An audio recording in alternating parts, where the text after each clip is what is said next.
Hey y'all, insight number 2 here. So we're at Acts 23 for this one. This is an interesting chapter, as a lot of these are, but this is a different Ananias. This is a politician Ananias, not a disciple of Christ Ananias.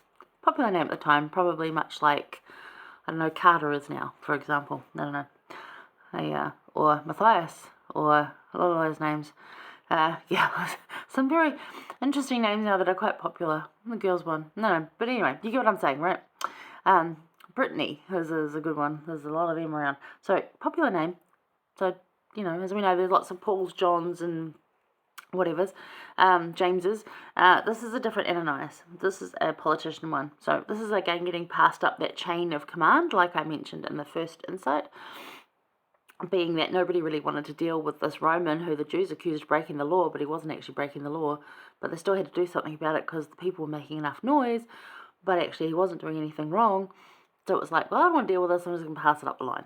So this is what happens. So this is getting passed on to the next one. So this is now he's with the high priest. A high priest really wants him done away with and put in prison. So much so later in this chapter that there's actually 40 Jews that make this bond, like a secret combination kind of bond, which we know how dangerous those are.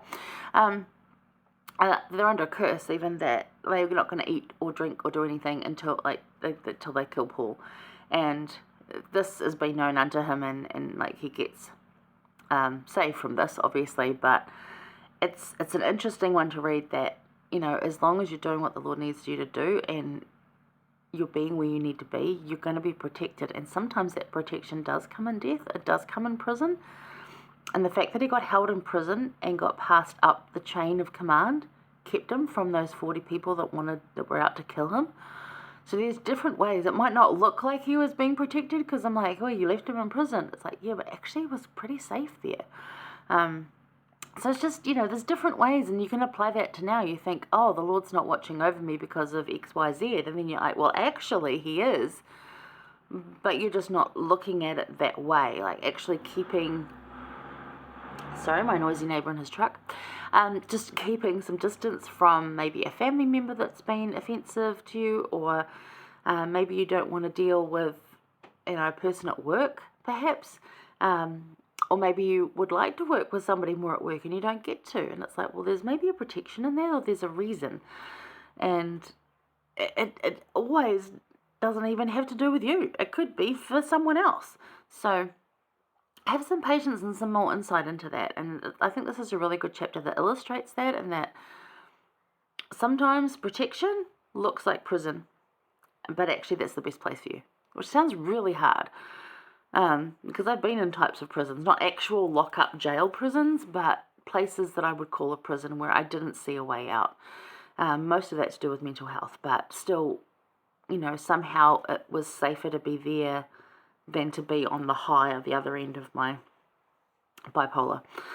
So, there's reasons. And as sucky as it can be, it's for a reason.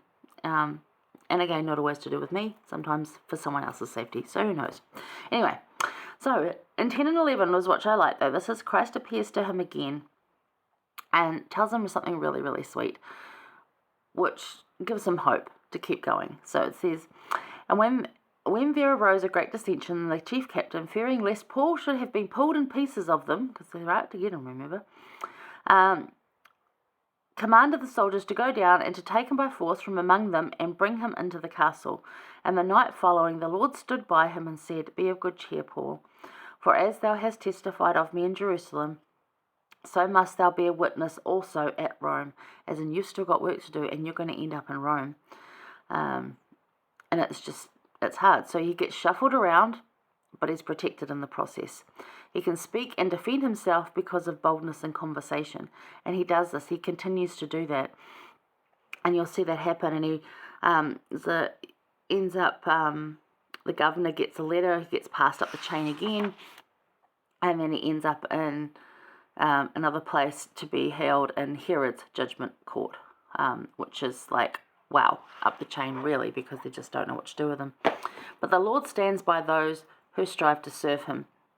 So often when we strive to serve as the Lord asks, it actually gets harder. Rather than the expected ease we thought of, So what do you think that is? Well, it's that stretching us spiritually to grow. So we're trying to do our best, and then we're like, hang on a minute, this is getting harder, not easier. Is this supposed to get easier? Said who? Who said it was supposed to get easier? And I really don't like that comment. They're like, oh, I never said it would be easy, but I said it would be worth it. And I'm like, no, don't do that. That's just not cool. Because it's worth it right now in the growth. Not worth it at some future point. It's worth it right now. And the growth that we go through and what we learn. And there are things that are easier now. It's just that it's not easy as to what we expected. You think like, oh, food's really expensive right now. And yet the ease with which we could obtain it by just going to the supermarket, we don't have to have great droughts of going without. And some people still are, but generally for most of us, yeah, it's hard and it's tough and it costs a lot, and we've got to be very careful with what we buy. We have to get some cheaper brands. We might have to go to 3 or 4 supermarkets, and I had problems with that on Monday, so that was fun. And I often do though, but I'm still managing to be able to obtain what we need. And so, although I wouldn't call it easy for what some people are going through, it's still better. It's just not how I would have imagined it or thought it or would like it to be. But it does seem to get harder for us, but it stretches us to grow and learn different ways. So it is. Anyway, difficulties are not a sign that God or Jesus disapprove. They're not. In fact, as shown here by Paul, it's when we feel their love and support the most.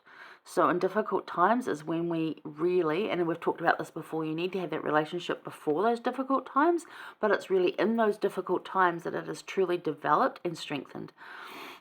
I think I've lived my entire life in difficult times, so it's pretty strong. The Lord stands by Paul here by providing evidence that he still has work to do and providing people and circumstances that cause this to happen.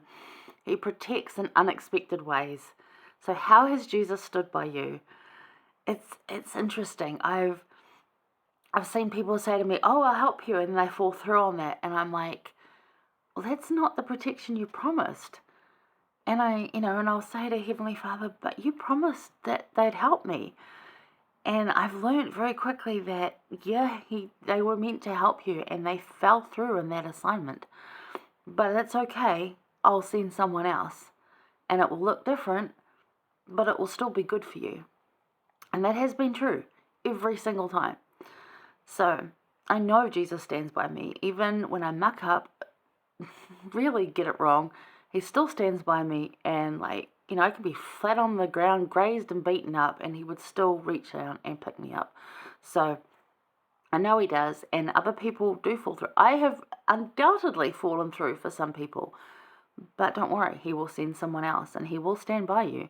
It's just unexpected, and that's who he is and how he works. So, challenge those expectations if you're having them, because there are ways, and he will send somebody for you. Always does.